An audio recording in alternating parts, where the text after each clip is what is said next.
Welcome to Wildcide, your wild true crime podcast. We're your hosts, who are sisters, storytellers, and truth seekers.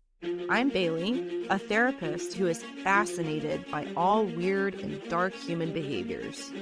And I'm Chelsea, an educator here to unearth the facts behind the cases. We cover true crime because some cases are just too dark to forget, and others are too wild to ignore. We're so glad you're here, so buckle up and enjoy the ride. Hello, Wildsiders. It's that time again. I don't know, man. I don't know if you guys are ready for this case. I have a feeling that this is going to be like, I don't know. If you're in a fragile state, especially in your relationship, I don't know. I don't know if you should listen to this. Or maybe you should. And then you'll be like, that's why. I knew it. I knew my nervous system was dysregulated. I mean, for reals. Because it's got me. I've never had issues with any of this stuff. And I am a little bit like, I have so much PTSD. Like, this is crazy. It's real bad. On that note, have you ever been cheated on? Not that I am aware of. Whatever. No.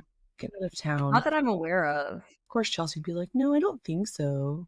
Brr. I don't think so.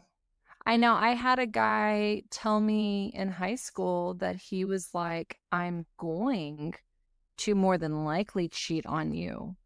So if you are okay with that, then we can continue being together.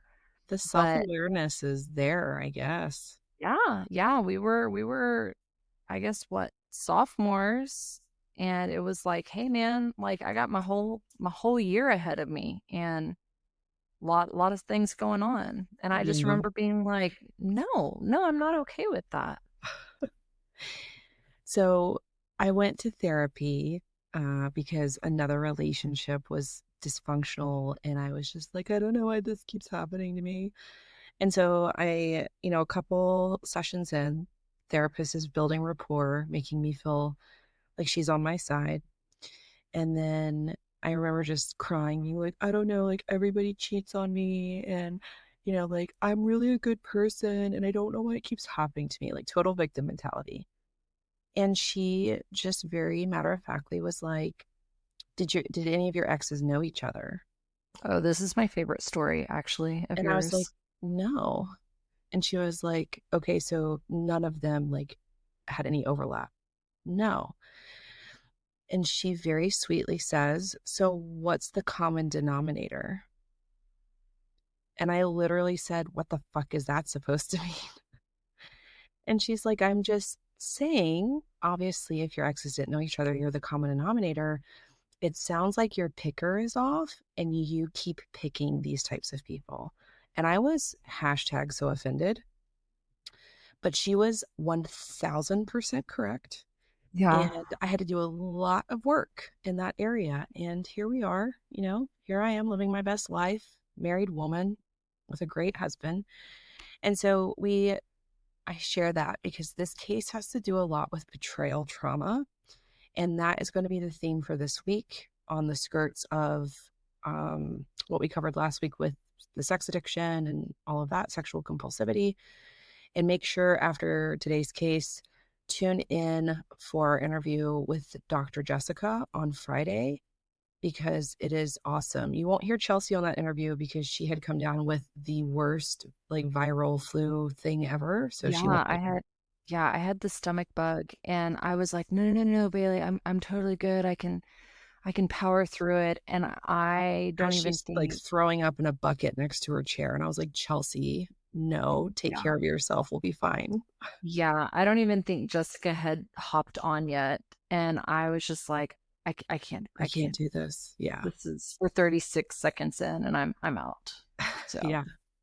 So we hope you guys enjoy this because it is a wild ride. Yeah.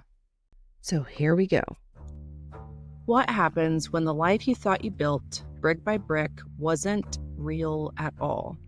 And what if that realization came too late, with your husband in a coma and your identity questioned? A betrayal so deep it left a woman fighting for her life twice. This is the true story of Dr. Jean-Claude Dominique, a man admired by many and truly known by no one. To the outside world, Dr. Jean-Claude Dominique and his wife Eliette were the picture of the American dream. Their story started back in the late 1970s when Eliette, an intensive care nurse, sponsored Jean-Claude to come to the United States through the Immigration and Naturalization Service. She helped him start a new life, giving him the opportunity to pursue his dream of becoming a doctor. The two quickly fell in love, and in 1980, they were married. The young couple settled into a cozy condo on Carroll Street in Crown Heights, Brooklyn, where their family grew. Jean-Claude Jr. was born in 1982, followed by Rachel in 1984. Immigrants from Haiti, they had built a life full of promise and success. They were a powerhouse couple. Jean-Claude specifically was known for his charm and professionalism, respected by neighbors, patients, and colleagues alike. He was kind, charming, and empathetic, and his talent catapulted him up the ladder of success. After many, many years of long hours and continuous dedication to medicine, Jean-Claude's career was flourishing. As an indication of their success, by 1993, the Dominiques moved to an affluent neighborhood on Long Island called Baldwin Harbor.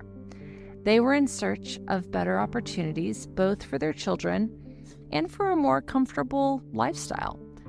The $230,000 split-level home in the waterfront community marked the culmination of years of hard work. The neighborhood admired the couple, and their marriage seemed unbreakable. Now, from the outside, they were living a life many would envy. They had stable careers, a lovely home, and a seemingly perfect family. Yet beneath this veneer of a dedicated and loving husband and father, there were secrets that Jean-Claude kept hidden, ones that would eventually unravel in the most shocking way. Jean-Claude continued his demanding career as an OB-GYN, while Eliette, though tired of his erratic hours, did try to balance home life with raising their two children. Despite the long hours and unpredictable schedule, Jean-Claude did his best to be present for his family, though his work often kept him away. But as the family settled into their new home and the children grew, Jean-Claude's secret life began to close in on him. What appeared to be an idyllic life was, in truth, a fragile illusion. It was on the night of March 23, 1999, when everything came crashing down. Just before midnight, after leaving work, Jean-Claude Dominique was struck by a car on Bedford Avenue in Brooklyn. The hit was so violent that it sent him flying into the gutter, critically injured. Luckily, there was a witness who had seen everything. He called 911, and Dr. Dominique was rushed to King's Hospital, where doctors fought to save him. The witness was even able to identify the vehicle that struck Dr. Dominique, a Cadillac DeVille. Officers quickly began to search the area for the vehicle, and it didn't take long for the DeVille to be found, abandoned, a mile away. It had been reported stolen and was uninsured. The police began investigating, but the evidence was scarce. Was it an accident? Or was it something far more deliberate? For those who knew him, the question loomed larger by the day. Was this truly an accident? Or did something darker lurk behind the collision? As the investigation continued, those closest to Jean-Claude were left grappling with more questions than answers. What seemed like a random tragedy was beginning to feel like something more calculated. And for Eliette, the uncertainty of the situation was just beginning. As Jean-Claude lay in a coma in the hospital, his life was teetering between life and death. The violent hit and run that had shattered his body and left him clinging to the edge of consciousness. But it wasn't just his physical condition that was in peril. It was the life he had built, which was now unraveling in ways no one could have predicted. After being notified of her husband's horrific accident, Eliette arrived at the hospital in a panic, her heart racing as she rushed through the corridors towards her husband's room. She had been by his side for nearly 20 years, standing by him through every trial and triumph. The only thought on her mind was for her husband. But as she entered his hospital room, she was stopped dead in her tracks. There was another woman standing beside her husband's hospital bed.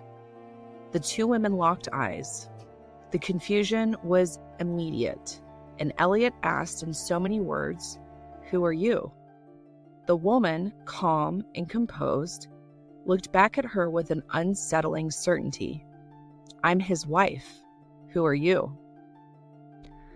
The words hung in the air like a thunderclap. Eliette, already overwhelmed with grief and fear for Jean-Claude's life, now found herself in the midst of a revelation she could never have imagined. Eliette had been sure she had misheard the woman. She stated with fierceness, "This is my husband, Dr. Jean-Claude Dominique." And Betsy responded, "This is my husband, Dr. Jean-Claude Dominique." I mean, at least they both had the same name, right? Eliette, totally bewildered, was shocked when this woman, whose name was Betsy, produced a marriage certificate claiming she and Jean-Claude had been married for 17 years. Betsy explained just as matter-of-factly as if she were telling a neighbor about her day that she and Jean-Claude were married and they had, yes, you guessed it, 2 children together.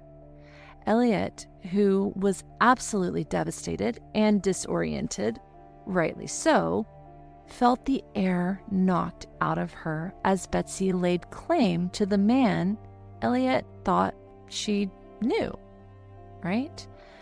The shock was unbearable. Naturally, there were 2 women in the hospital room, both claiming to be Mrs. Dr. Jean-Claude Dominique. This made matters difficult, especially for the hospital staff. The hospital, in its legal obligation to defer to the next of kin, sided with Betsy. With her marriage certificate in hand, Betsy was now the one with the authority to make decisions for Jean-Claude, the man Eliette had married nearly 2 decades ago. Eliette was left standing in the hallway, feeling as though her entire life had been turned upside down in an instant.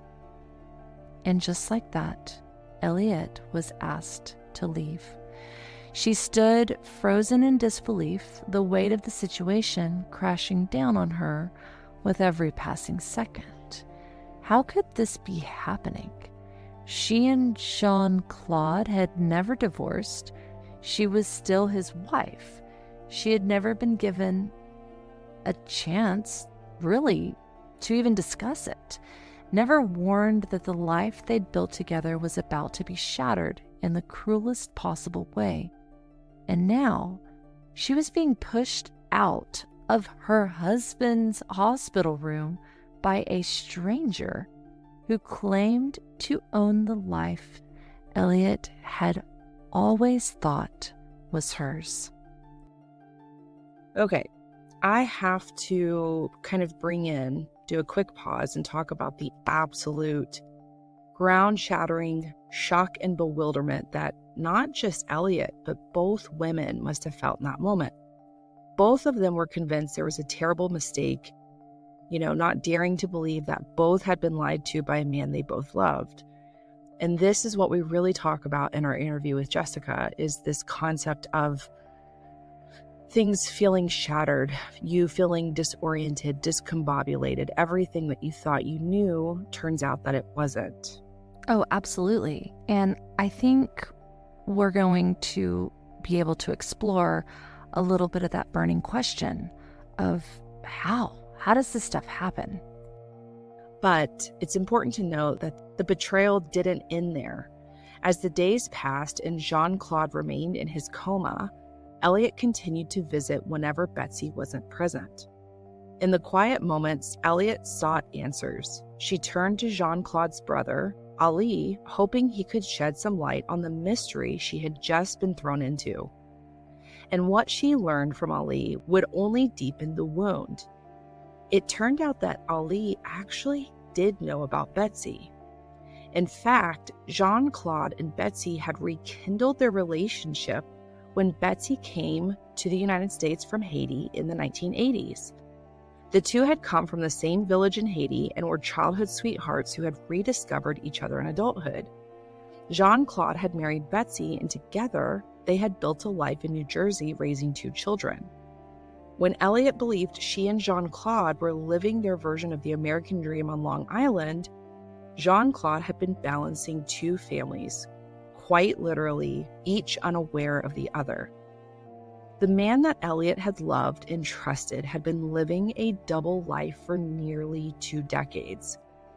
For just about 20 years, he had managed to keep the 2 worlds apart, telling Eliette that he was staying in the Brooklyn condo between his hospital shifts, while Betsy believed he was simply working long hours in New York. I think it's one of those situations where he wanted to have his cake and eat it too. He wanted to be the loving husband and father to both families, all while keeping the truth hidden in plain sight. And for 39 days, Jean-Claude Dominique clung to his life in a coma. On April 30th, 1999, at the age of 49, Dr. Dominique passed away from blunt force trauma and complications. And with his death came the unraveling of a carefully constructed illusion. A web of lies, betrayal, and deceit began to surface, leaving not 1, but 2 families, plus an entire community, grappling for answers. But his death certificate listed Betsy as the next of kin. Eliette was left to mourn the loss of the man she had thought she knew, but what followed was even more painful, an unexpected betrayal that would forever change her understanding of their life together. With Betsy having been granted the next of kin and the decisions regarding her husband, Eliette couldn't do anything except begin the painful process of trying to pick up the pieces of her wrecked life. While packing up the Brooklyn condo, she stumbled upon a bombshell. There, among the papers in the drawer, was an envelope addressed to Eliette Dominique. Inside the envelope was a divorce decree. She read it again, trying to make sense of what she was seeing. The divorce papers weren't just a piece of legal paperwork. They were a betrayal in the truest sense. Her marriage, which she had believed to be solid, had apparently been severed without her knowledge, without her consent. It seemed that Jean-Claude had filed for a divorce behind her back, and she hadn't even known it. Eliette's heart sank as she stared at the document, with her signature on the papers. But she had never signed divorce papers. Regardless, her heart shattered at the realization of what this meant. Not only had Jean-Claude been living a double life with another woman and children, like a whole nother life, right? An entire another life. But he had quietly ended their marriage without telling her. The emotional devastation was suffocating. How could she have been so blind to the truth? her entire world had been a lie. Like a big, fat, ugly lie. And now, faced with divorce papers, Eliette had to come to terms with the painful reality. She had been living in a marriage that Jean-Claude had long since discarded. With the man she thought she knew, Eliette was left with her shattered life, now a single mother, facing the heartbreaking truth of her husband's betrayal. What had driven Jean-Claude to keep such a monumental secret from his family? Right? Like, not just from Eliette, but from their children together. And what would it mean for Eliette and their children if the man they thought they knew could live a double life for so many years? Now, I just got to interject how awful it would be, again, to step into this situation and how unthinkable this nightmare must have been. I mean, this woman had dedicated her whole life to this man. They had 2 children together. They raised a family. And then she comes, she figures out that not only did he have another relationship, it wasn't just an affair. It was a full-blown family partnership. They had children. He was one man with her and apparently another man with another woman. He had forged a divorce. He had erased their entire marriage and built an entirely separate existence with Betsy. And you have to imagine that Eliette was just completely blindsided. And it's just awful. It really is. I think what's so haunting with Eliette and Jean-Claude is the fact that she did not know, because I imagine that all of his communications, all of his mannerisms, his habits, all of those things felt totally normal. That's what he had always shown to her. And to know that they were literal lies, all of them. And for how long? From the beginning, from the middle. I mean, it had to have been from the beginning, right? And that is terrifying. Yes, terrifying, but honestly, Eliette wasn't going to let this lie stand. She refused to be erased from the story of her own life. As Betsy began taking control of Jean-Claude's finances, managing the estate, and asserting her claim over his property, Eliette fought back. She hired an attorney, and together they brought in a handwriting expert to examine the divorce decree Betsy had shown at the hospital. The expert confirmed what Eliette had known all along, that the signature on the divorce papers, that wasn't hers. It was a forgery. But as the investigation unraveled, Eliette learned something even more damning. Jean-Claude not only forged her signature, but had the audacity to also go as far as to bring an imposter to the notary who had posed as Eliette. The imposter had used a fake ID bearing Eliette's name to make it official, signing the divorce papers as though she were Eliette herself. It was a twisted game of deception, a psychological and legal maneuver that felt like something straight out of a Hollywood thriller. I mean, seriously, who thinks this stuff up in their spare time? How much spare time does he have? He has 2 families. But it was real. This whole thing was a real situation. Jean-Claude had erased Eliette from his life in the most ruthless possible way, leaving her with nothing but the illusion of a marriage that had never been legally valid. Though the identification of the forgery was good news for Eliette, right? The process was maddening, full of legal loopholes and emotional tolls. But with her lawyer by her side, she took the case to court. But on July 5th, 2000, a judge handed down a decision that should never have needed to be made. The divorce decree was a fraud.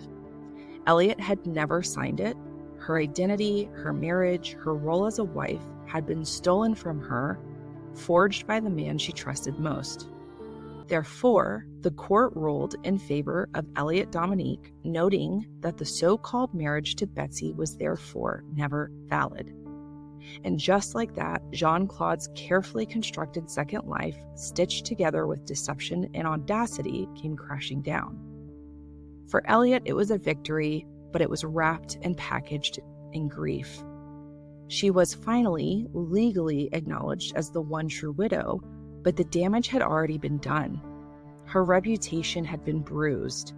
Her dignity had been dragged through the suspicion and scandal of it all. And her marriage, what she believed to be such a sacred bond, had been exposed as a stage built on lies. But through that ruling, Eliette reclaimed something immeasurable: her truth, her voice, and her name. The court had returned that Jean-Claude had stolen not just her legal status, but her right to be seen. Our focus has been on Eliette, and rightly so, but we can't forget that Betsy is a victim as well. And as for Betsy, the fallout was severe. The court decision meant she lost her claim to Jean-Claude's estate. The life insurance policies, mutual funds, and other assets were now Eliette's. But Eliette, showing mercy after all the pain she had endured, allowed Betsy to keep the New Jersey house. She didn't want to take everything from her, but Betsy was no longer entitled to anything more. However, the other properties, which were Jean-Claude's assets in Brooklyn, including a business that was run by Betsy and Ali, were another matter. Eliette's lawyer sent a letter to Betsy informing her that she no longer had the right to collect rent from the storefront, which would ultimately have to be sold. It was Eliette's way of untangling the mess Jean-Claude had left behind, ensuring that the property was returned to her rightful control.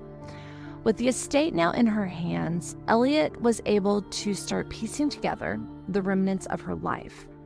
But the emotional scars, those would take a while to heal.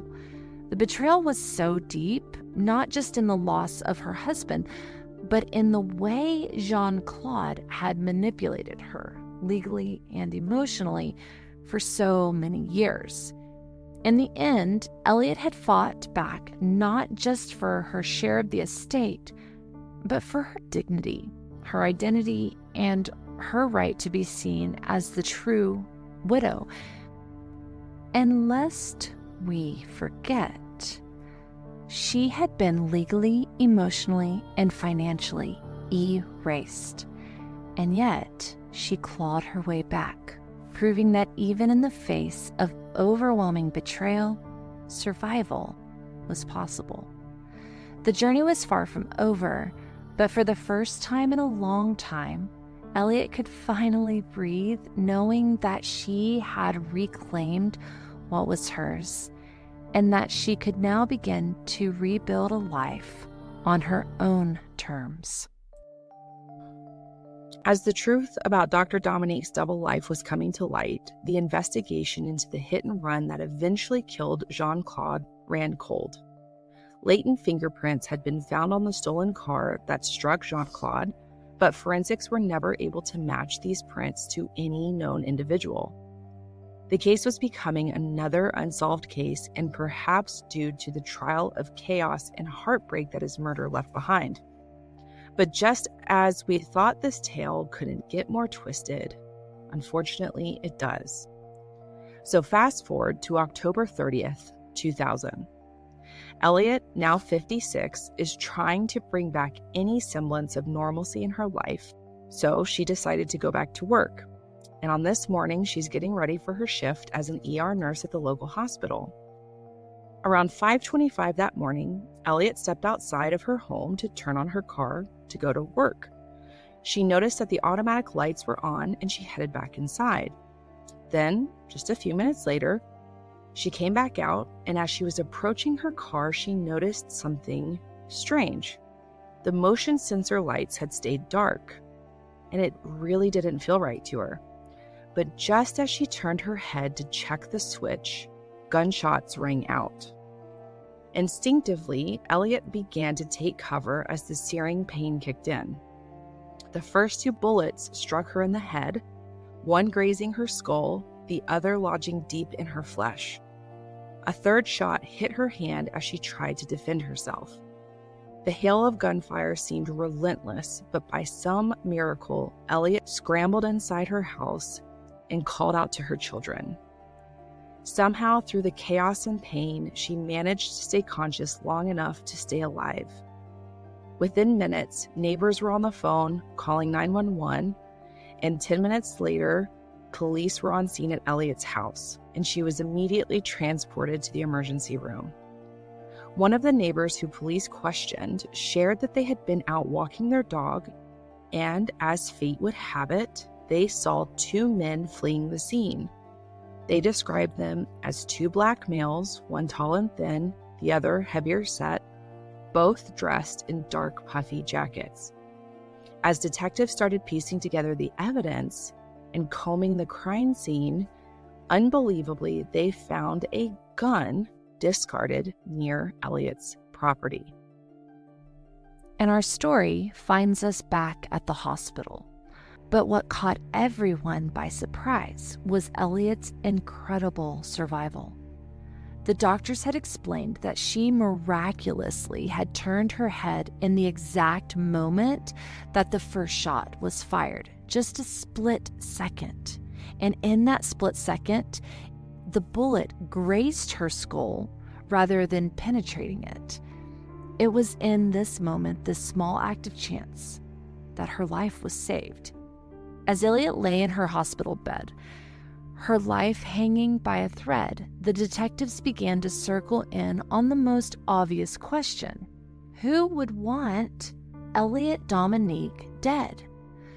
Eliette, weak but determined, told Detective Barkas that she'd had tension with Betsy Dominique, right? The woman who had claimed to be Jean-Claude's wife. But it wasn't just Betsy she suspected. Eliette also had strained relations with Jean-Claude's brother, Ali. She explained that after Jean-Claude's death, Ali had tried to take control of the funeral arrangements, but Eliette refused to comply. She had no money for the lavish affair he wanted, and Ali lost it, right? He had gone on to handle everything, excluding Eliette from the process entirely. He treated her like an outsider, despite her being the true wife in the eyes of the law. In fact, she had been banned from attending Jean-Claude's funeral, with the family supporting the narrative that Betsy and her children were the only real family. Y'all, I can't with this. It wasn't just an ordinary family squabble. It was a fight for control. And Eliette knew that the stakes were much higher than any of them had realized. Later that night, the investigation into the attempt on Jean-Claude Dominique's life took a rather unexpected turn. Police had been patrolling Eliette's neighborhood when they spotted a suspicious figure walking down the street. The man was underdressed for the cold weather, and when they detained him, they learned that his name was Alexander Exama. Upon approaching him, they searched him and then took him down to the police station to be questioned about the attempted murder of Jean-Claude Dominique. While he was being interrogated, the biggest surprise landed in investigators' lap. Alexander actually admitted that he had been working with someone named Big Mike to carry out a hit. Obviously, this raised some red flags for the detectives. When they asked about who the target was, Alexander said he didn't even know the woman's name. All he knew was that Mike, or as we will come to find out, Marvin, had asked for his help in killing a woman. And then a crucial name surfaced in this confession. Joseph Moyes, who lived just down the street from Eliette. So just hours after this conversation, police ended up finding Joseph Moyes and brought him into custody. The confession he gave, again, shocked everybody. He told them that earlier that year in July, none other than Jean-Claude Dominique had approached him, speaking with a venomous hatred for Eliette. Ali, it seemed, had been obsessed with reclaiming the storefront Eliette had taken from him. And he believed that if Eliette were dead, the entire estate of his late brothers would fall into his hands. As the pieces of the puzzle fell into place, the terrifying truth came into sharp focus. Jean-Claude Dominique, brother to the late Dr. Jean-Claude Dominique, had been the mastermind behind the plot to have Eliette killed. He wanted to eliminate her, but that's not all. Prosecutors believed Ali's ultimate goal wasn't just to kill Eliette, but that he had considered wiping out everyone in his path. Even Betsy, all of Jean-Claude's children, or anyone who stood between him and the estate he was determined to control. The chilling confession from Jean-Claude Dominique confirmed it. He had wanted Eliette dead, not just to protect himself, but because he thought she had killed his brother, Jean-Claude. What? In his warped mind, he believed that with Eliette out of the picture, the estate would be his. He would finally have it all. But the plot, well, it didn't quite work out that way, now did it? Because Eliette. And although she was wounded, she was still alive and well.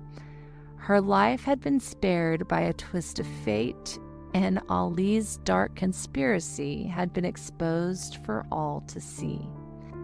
The authorities arrested Alexander Exama, Marvin Gedden, Joseph Moyes, and most shockingly, Jean-Claude Dominique himself. Ali was finally caught. His cold-blooded plan to take over Jean-Claude's estate and eliminate anyone who stood in his way came crashing down. What he hadn't counted on was Eliette's strength. She wasn't just a survivor, she was a fighter. After months of uncertainty, Eliette was cleared of any involvement of her husband's death. The investigation revealed the truth. She just simply had nothing to do with it. Ali was arrested for his role in orchestrating the hit on his sister-in-law, and prosecutors outlined a chilling theory.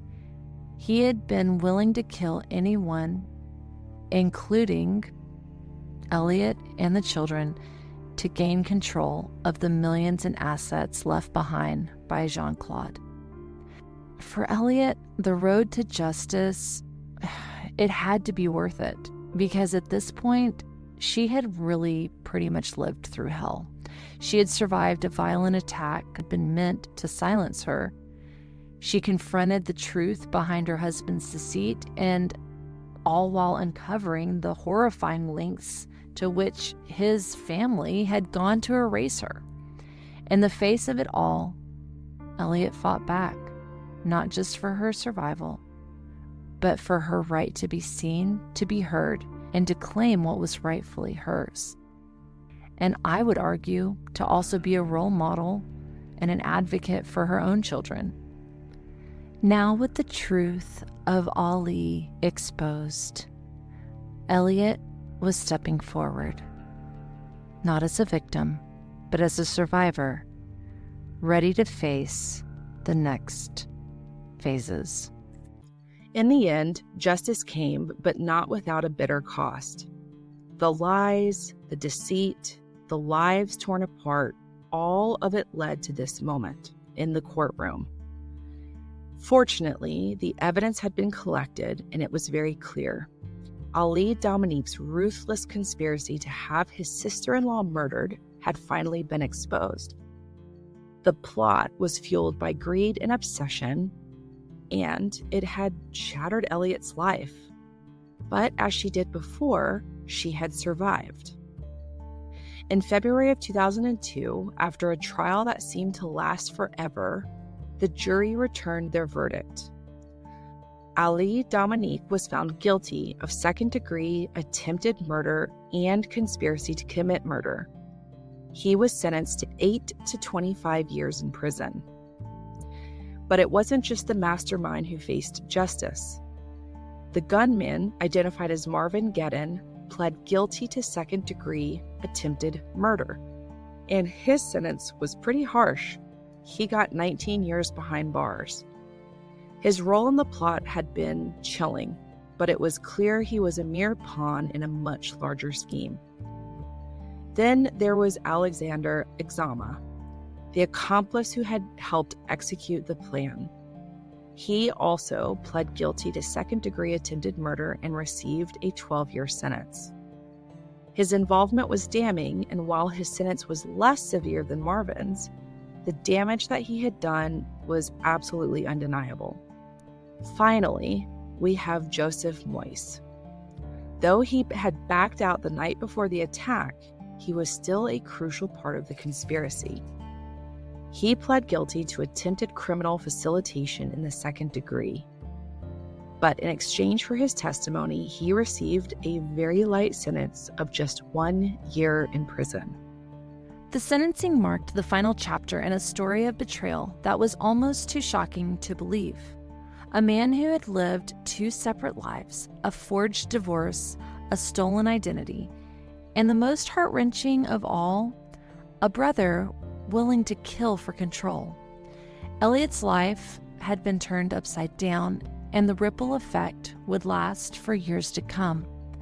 But for her, justice had been served. You know, the guy that she probably should have been able to trust, her own brother-in-law, had orchestrated an assassination attempt on her life. The betrayal really was beyond anything she could have ever imagined. But despite the pain, despite the weight of the truth, Eliette had fought back. She had stared down the people who tried to erase her, who tried to silence her, and in the end, she had emerged victorious, not just for her, but for her children. In the courtroom, the final words had been spoken, but the scars, well, those last quite a while, don't they? As the judge handed down the sentences, Eliette stood firm.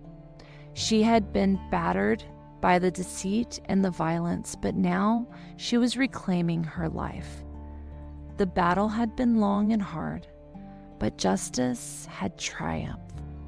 The story of Jean-Claude Dominique's double life, the betrayal, and the murder-for-hire plot that followed had come, finally, to an end.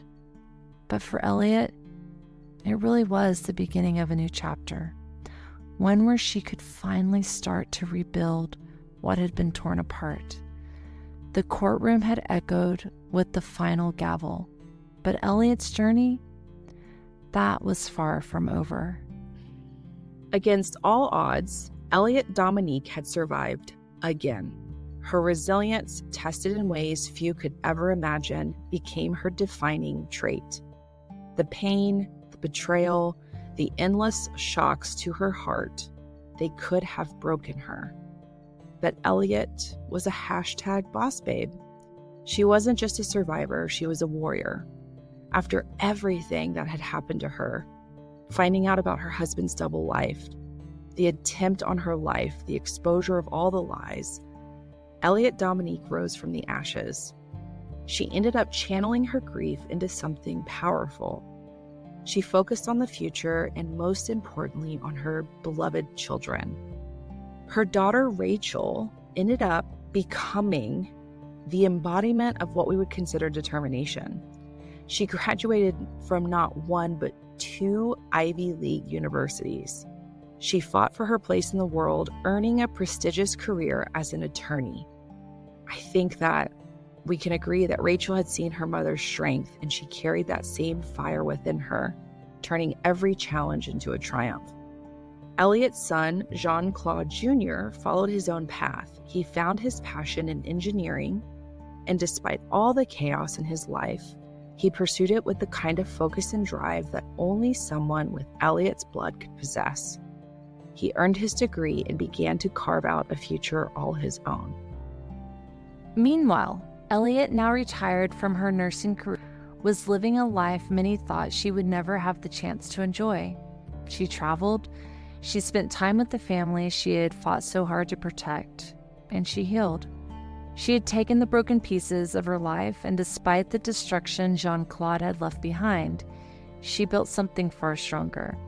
What Jean-Claude had constructed on lies, Eliette rebuilt on the bedrock of truth. His world of deceit crumbled, but Eliette's foundation, forged in love, honesty, and perseverance, endured.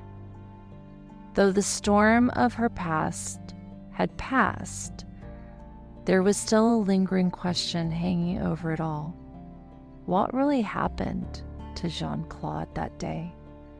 The mysterious circumstances of his death, the hit and run that left him clinging to his life for 39 days, remained an open investigation. The truth was still out there, an unanswered chapter and a saga full of dark secrets. But for Eliette, her story had already been rewritten.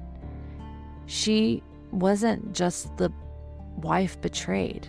She wasn't just the victim. She had become something far more powerful, a woman who had overcome it all. And she had moved forward, surrounded by the love and success of her children. She knew that the truth of who she was would always shine brighter than the lies of her past. Woo!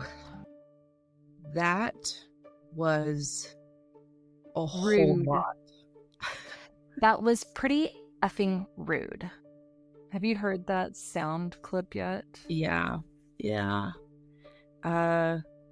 This whole episode, I was just like, this is awful. And my heart goes out to literally every human being who's ever experienced this, ever. Yeah. Could you imagine, Chelsea? Could you imagine being married for 2 decades, and then you find out that your husband secretly forged divorce paperwork, had literally a whole nother family? Yeah. Well, and I kind of made a comment on that, and that really is absolutely terrifying because, again, you hear people say, how did I miss this? How did I not know? And to me, it's got to be an element of, because that was who you knew, right? Like, you only knew the deceptive side of that person, and you thought that was normal. Like, you thought that was, a normal functioning, committed person, right? Like, Yeah. Does that make sense? Like, it makes sense in my head. Yeah, sure. Because I think that people are always like, oh, I would have known there would be this really awful, Hallmark behavior. You know what I mean? And I don't know if that's true. No. I know for me, in my vast experience, there were a couple times where I just totally overlooked the red flags. And they always had good points. Right? And you're like, oh, well, that's true. That's valid. That's this. That's that. Mm-hmm. But I always knew that there was something off. And that's one of the things, and I think we talk about that in our interview. One of the things that I hear a whole lot with clients, betrayed partners, is they're like, I knew there was something wrong, Mm-hmm. but I couldn't put my finger on it. And I don't think I thought it was this. I just didn't know what it was. Yeah. Yeah. That's a valid point, but it just is baffling. It's baffling to me, and I don't know. I like you said, I really don't think, what else can you say about it other than it's heartbreaking, and it's just a tornado of destruction for so many people. And there's so many victims. Oh, there's so many victims when you have that kind of behavior, right? Like your kids are victims, all of your children, 2 wives in this case were victims. You know, like even people who might have known or seen things, they were put in that position of like, why is this doctor sometimes like I saw him with this girl? That's weird. Like you put a lot of people in compromised positions and it's just really not fair. Yeah. No, it absolutely is.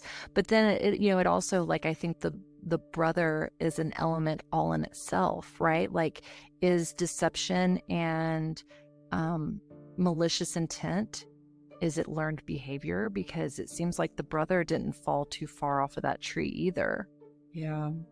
I don't know. Yeah, I also do not like when people co-sign infidelity. Like, I think when people say that's not my business, it's just an excuse, right? Because if you were put in the shoes of the betrayed partner, you would want to know. You would absolutely want to know.